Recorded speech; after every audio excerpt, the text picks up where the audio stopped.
Hey, welcome back everybody. Welcome to another video. And today we're going to be talking about Python. We're going to take a break from the Flask application stuff and look more at different string methods. So I first want to bring up, don't forget if you like this kind of content to go ahead and subscribe if you want to see more videos like this so you can expand your knowledge with me as we both learn together and like the video as well. If you would be so kind. Anyway, I spend not as much time as I probably should, but I spend a bit of time on this website called HackerRank. And if you don't know what HackerRank is, it's basically a website to help practice and assess your programming abilities. It gives you a bunch of different problems in which you can solve them with various methods, I guess. And no matter my philosophy is no matter how good you think you are, I think it's always great to go back to places like this and just practice. I'm a firm believer that practice makes perfect, and that's why I find myself on this site. And it's free if you guys want to go check it out. But anyway, I had this interesting problem, and it talked about how it wants you to swap the cases. So for instance, this W is now lowercase after going through some kind of algorithm, and this W is uppercase and vice versa. So basically what you're doing is you're changing the case, so capitalized or lowercase, of the of each character in a string. And that had me thinking might be a good video topic to talk about some different string methods, and I didn't actually know about this, so it's good. It's an easy problem, and I am not a pro or anything at Python, so just because it's easy doesn't mean I know all of the methods and functions that might be basic to some people, and they might say, "Wow, yeah, I can't believe you didn't know that." Well, this is one that I knew about lower and upper, which we'll also use, but I did not know about islower. So we're going to talk about some different string methods that I learned. I thought this would be a good video. So I'm going to show you guys my solution, and I'm curious what you guys would come up with. And if you guys want to submit your solution in the comments, that would be awesome, because I'm curious. I feel like there's a way better way to do this than what I'm about to show you. But nonetheless, what I'm about to show you should be helpful. So we have the swap cases in which a string is being passed. So string is being instantiated by some kind of input that the user is creating, and then it runs through the swap case function.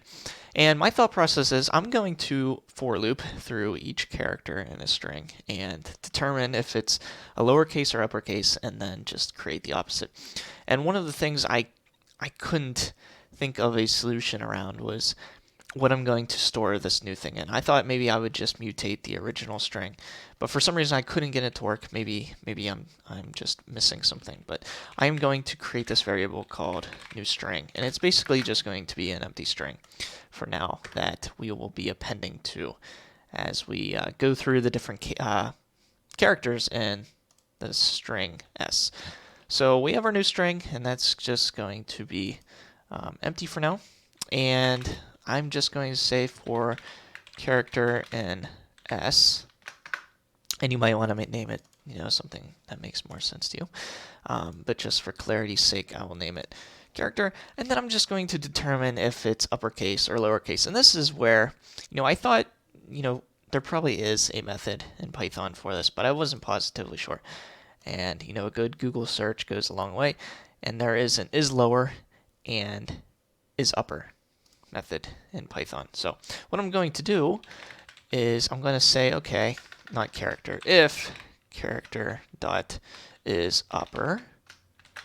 So what do we want to do? We want to make it lower. So we want to add this to the new string, and I'm just going to do plus equal to append it, and then character dot lower. All right, and that'll give us the lowercase representation of that character in the string. And else, so it's not upper, therefore it has to be lower. I need to put a colon. I'm getting ahead of myself. New string plus equals, and then character dot upper. Sorry. I'm already confusing myself, which doesn't take much. So I believe this is all I did for this example, and I don't know why I result here. Oh, we're not returning anything. Duh. So finally, we have this red squiggly because we're not returning anything. And here is where I want to return that new string value that I created. So let me know if you guys have a better solution to this. This is what makes sense to me. And sometimes, if you can put it in 1 or 2 lines, that's great. But for readability, when other programmers come along and try to figure out what the heck you're doing, sometimes it's better off just going through something a little more extensive like this. And once again, that's just my opinion. Let's go ahead and run this, and I should already be in the directory for this, and it looks like I am. And I'm just going to input some random characters. So I'm going to have capital A, S, D, F, G, and then lowercase h, capital G, lowercase h. We'll enter, and now you can see that it gives us back the opposite. One thing I'm curious about is how it handles things that aren't uppercase or lowercase, like a period or a comma.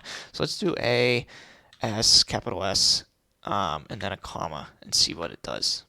It just keeps the comma as it is, because I guess it doesn't have an upper, but I'm assuming it doesn't go through this as upper because it doesn't have that. It can't be uppercase, and it just adds it as it is, and this absolutely does nothing. I'm sure it has a case in this method that if it doesn't have an upper, it's just going to keep it as it is and not throw some kind of error because of cases like this. So this is how I determined to solve this problem. Let me know what you guys have.